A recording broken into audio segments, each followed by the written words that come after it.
നമ്മുടെ വീട്ടിലെ വൈദ്യുതി ബിൽ എത്രയാകുമെന്ന് തീരുമാനിക്കുന്നത് നമ്മൾ ഉപയോഗിച്ച യൂണിറ്റിൻ്റെ അളവ് നോക്കിയാകുമോ?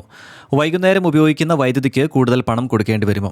പകൽ സമയത്ത് കറണ്ട് ഉപയോഗിച്ചാൽ ബിൽ കുറയുമോ? ഇത്തരം നിരവധി ചോദ്യങ്ങളാണ് ഇപ്പോൾ കേരളത്തിൽ ചർച്ചയായിക്കൊണ്ടിരിക്കുന്നത്. പുതിയ വൈദ്യുതി നിരക്ക് പരിഷ്കരണ കരട് ഇപ്പോൾ വന്നിരിക്കുകയാണ്. എന്നാൽ ഒരു പ്രധാന കാര്യം, ഇത് ഇപ്പോൾ നിലവിൽ വന്ന പുതിയ വൈദ്യുതി നിരക്കല്ല. Kerala state electricity regulatory commission, അതായത് KEC 2027 ഏപ്രിൽ 1 മുതൽ 2032 മാർച്ച് 31 വരെയുള്ള 5 വർഷത്തേക്കുള്ള വൈദ്യുതി താരിഫ് സംബന്ധിച്ച് പുതിയ നിയന്ത്രണങ്ങളുടെ കരടാണ് പ്രസിദ്ധീകരിച്ചിരിക്കുന്നത്. പൊതുജനങ്ങളുടെ അഭിപ്രായം കൂടി പരിഗണിച്ചതിന് ശേഷമായിരിക്കും അന്തിമ നിയന്ത്രണങ്ങൾ വരിക. അതുകൊണ്ട് ഇപ്പോൾ തന്നെ അടുത്ത മാസം മുതൽ വൈദ്യുതി ബിൽ കൂടുമെന്ന് ഭയപ്പെടേണ്ടതില്ല. പക്ഷേ ഈ കരടിൽ സാധാരണ വീട്ടുകാരെ നേരിട്ട് ബാധിക്കാൻ സാധ്യതയുള്ള ചില നിർദ്ദേശങ്ങളുണ്ട്. അതിൽ ഏറ്റവും പ്രധാനപ്പെട്ടത് ടൈം ഓഫ് ഡേ ടാരിഫ്, അഥവാ സമയത്തിനനുസരിച്ച് വൈദ്യുതിക്ക് വ്യത്യസ്ത നിരക്ക് എന്ന സംവിധാനമാണ്. ഇപ്പോൾ നമ്മൾ സാധാരണയായി ഒരു മാസം എത്ര യൂണിറ്റ് വൈദ്യുതി ഉപയോഗിച്ചു എന്നതിൻ്റെ അടിസ്ഥാനത്തിലാണ് എനർജി ചാർജ് കണക്കാക്കുന്നത്. പുതിയ നിർദ്ദേശപ്രകാരം കൂടുതൽ ഉപഭോക്താക്കളിലേക്ക് സമയാധിഷ്ഠിത നിരക്ക് സംവിധാനം വ്യാപിപ്പിക്കുന്നതിനെക്കുറിച്ചാണ് ഇപ്പോൾ ആലോചിക്കുന്നത്. അതായത് ഏത് സമയത്ത് വൈദ്യുതി ഉപയോഗിക്കുന്നു എന്നത് പ്രധാനമാണ്. ഇവിടെ 3 സമയങ്ങളാണ് പ്രധാനമായി പറയുന്നത്. രാവിലെ 8 മണി മുതൽ വൈകുന്നേരം 6 മണി വരെ.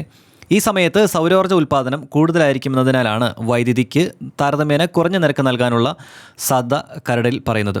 അടുത്തത് വൈകുന്നേരം 6 മണി മുതൽ രാത്രി 11:30 വരെ. ഇതാണ് വൈദ്യുതി ഉപയോഗം ഏറ്റവും കൂടുതലാകുന്ന ഒരു പീക്ക് പീരീഡ് എന്ന് പറയുന്നത്. ഈ സമയത്ത് വീടുകളിൽ ലൈറ്റുകളും ഫാനുകളും TVയും AC-യും മറ്റ് ഉപകരണങ്ങളും ഒരുമിച്ച് പ്രവർത്തിക്കുന്നതിനാൽ വൈദ്യുതിയുടെ ആവശ്യകത ഉയരും. അതുകൊണ്ട് ഈ സമയത്ത് കൂടിയ നിരക്ക് ഈടാക്കാനുള്ള സാധ്യതയാണ് നിർദ്ദേശത്തിലുള്ളത്. അതിനുശേഷം രാത്രി 11 മണി മുതൽ 11:30 മുതൽ രാവിലെ 8 മണി വരെ. ഇത് ഓഫ് പീക്ക് സമയമായി കണക്കാക്കി കുറഞ്ഞ നിരക്ക് നൽകാനുള്ള രീതിയും പരിഗണിക്കുന്നുണ്ട്. നമുക്ക് ഒരു ഉദാഹരണം നോക്കാം. നിങ്ങളുടെ വീട്ടിൽ washing machine, dish washer, geyser തുടങ്ങിയ ഉപകരണങ്ങൾ ഉണ്ടെന്ന് കരുതുക. ഇവയിൽ ചിലത് വൈകുന്നേരം 7 മണിക്ക് തന്നെ പ്രവർത്തിക്കേണ്ട സാഹചര്യമില്ലെങ്കിൽ പകൽ സമയത്തോ രാത്രി വൈകിയ സമയത്തോ മാറ്റിയാൽ ഭാവിയിൽ വൈദ്യുതി ചെലവ് കുറയ്ക്കാൻ കഴിയുന്ന രീതിയിലേക്ക് നമുക്ക് സംവിധാനം മാറിയേക്കാം. അതായത് എത്ര കറണ്ട് ഉപയോഗിച്ചു എന്ന ചോദ്യത്തിനൊപ്പം എപ്പോൾ കറണ്ട് ഉപയോഗിച്ചു എന്ന ചോദ്യവും പ്രധാനമാണ്. ഇനി മറ്റൊരു മാറ്റം, നമ്മുടെ വൈദ്യുതി ബില്ലിലെ ഫിക്സഡ് ചാർജ് എങ്ങനെ കണക്കാക്കണം എന്നതിനും മാറ്റം വരാനുള്ള സാധ്യതയുണ്ട്.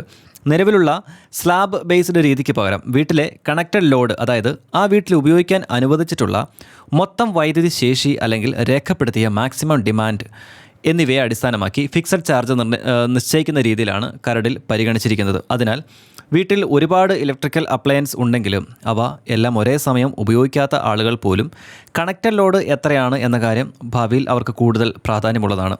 അതോടൊപ്പം KECBയുടെ മുമ്പ് തിരിച്ചുപിടിക്കാൻ കഴിയാതെ വന്ന ചില വരുമാന നഷ്ടങ്ങൾ സംബന്ധിച്ചും നിർദ്ദേശങ്ങളുണ്ട്. 2024 വരെ ഉണ്ടായ ചില അൺറിക്കവേർഡ് റവന്യൂ ഗ്യാപ്പുകൾ 2031 മാർച്ച് 31 മുൻപ് തിരിച്ചു പിടിക്കണമെന്ന സുപ്രീം കോടതി നിർദ്ദേശം ഇതിൻ്റെ ഭാഗമാണ്. ഇത് ഉപഭോക്താക്കളിൽ നിന്ന് എങ്ങനെ ഈടാക്കണമെന്നത് ഭാവിയിലെ താരിഫ് നടപടികളിൽ തീരുമാനിക്കേണ്ട കാര്യമാണ്. ചില റിപ്പോർട്ടുകൾ പ്രകാരം ഇത് യൂണിറ്റിന് ഏകദേശം 1 രൂപ വരെ അധിക ഭാരം ഉണ്ടാക്കാനുള്ള സാധ്യതയും ചൂണ്ടിക്കാണിക്കുന്നുണ്ട്. പക്ഷേ വീണ്ടും ഓർമ്മിപ്പിക്കാം, ഇത് ഇപ്പോൾ തന്നെ നിങ്ങളുടെ വീട്ടിൽ ബില്ലിൽ 1 രൂപ കൂടിയെന്ന് അർത്ഥമില്ല. ഇത് ഒരു സാധ്യത മാത്രമാണ്, അന്തിമ നിരക്ക് തീരുമാനിച്ചിട്ടില്ല. അതേസമയം ഈ പുതിയ സംവിധാനത്തിന് ഒരു നല്ല വശവുമുണ്ട്.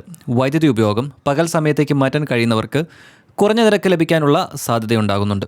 അതായത് ഭാവിയിൽ വീട്ടിലെ വൈദ്യുതി ഉപയോഗത്തിൻ്റെ സമയം ശ്രദ്ധിച്ചുകൊണ്ട് തന്നെ ബിൽ കുറയ്ക്കാൻ സാധിച്ചേക്കാം. ഇനി ഏറ്റവും പ്രധാനപ്പെട്ട കാര്യം, ഈ മാറ്റങ്ങളെക്കുറിച്ച് പൊതുജനങ്ങൾക്ക് അഭിപ്രായം അറിയിക്കാനുള്ള അവസരമുണ്ട്. KECB പുറത്തിറക്കിയ കരടിനെക്കുറിച്ച് പൊതുജനങ്ങളിൽ നിന്നും നിർദ്ദേശങ്ങളും അഭിപ്രായങ്ങളും സ്വീകരിക്കുന്നുണ്ട്. അതുകൊണ്ട് ഇപ്പോൾ ഈ വാർത്ത കേട്ട് വൈദ്യുതി ബിൽ കുത്തനെ കൂടാൻ പോകുന്നു എന്ന് മാത്രം മനസ്സിലാക്കേണ്ടതില്ല. പകരം വൈദ്യുതി ബിൽ കണക്കാക്കുന്ന രീതിയിൽ തന്നെ ചില വലിയ മാറ്റങ്ങൾ വരാനുള്ള സാധ്യതയാണ് ഇപ്പോൾ നമ്മുടെ മുൻപിലുള്ളത്. പകൽ ഉപയോഗത്തിന് ഇളവ് ലഭിക്കാം, പീക്ക് സമയത്ത് നിരക്ക് കൂടാം, ഫിക്സഡ് ചാർജ് കണക്കാക്കുന്ന രീതികളിലും മാറ്റം വരാം. ഇതെല്ലാം അന്തിമമായി എങ്ങനെ നടപ്പാക്കുമെന്നത് അടുത്ത ഘട്ടങ്ങളിലായാണ് വ്യക്തമാക്കുക. അതുകൊണ്ട് നിങ്ങളുടെ അടുത്ത വൈദ്യുതി ബിൽ മാത്രം നോക്കുന്നതിന് പകരം 2027 ഏപ്രിൽ മുതൽ വൈദ്യുതി നിരക്ക് എങ്ങനെയായിരിക്കും എന്നതാണ് ഇനി ശ്രദ്ധിക്കേണ്ടത്.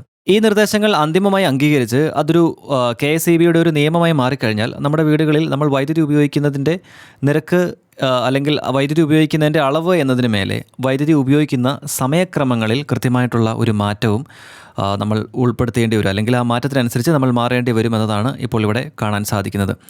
വൈദ്യുതി ഉപയോഗിക്കുന്ന ഓരോ വീട്ടുകാരും അറിയേണ്ട ഒരു പ്രധാനപ്പെട്ട മാറ്റമാണിത്. അപ്പോൾ എന്താണ് നിങ്ങൾ ഇതിനെക്കുറിച്ച് ചിന്തിക്കുന്നതെന്ന് കമൻറ്റ് ബോക്സിൽ രേഖപ്പെടുത്തുക. നമുക്കപ്പോൾ മറ്റൊരു പ്രധാനപ്പെട്ട വാർത്താ അപ്ഡേറ്റിൽ കണ്ടുമുട്ടാം. നന്ദി.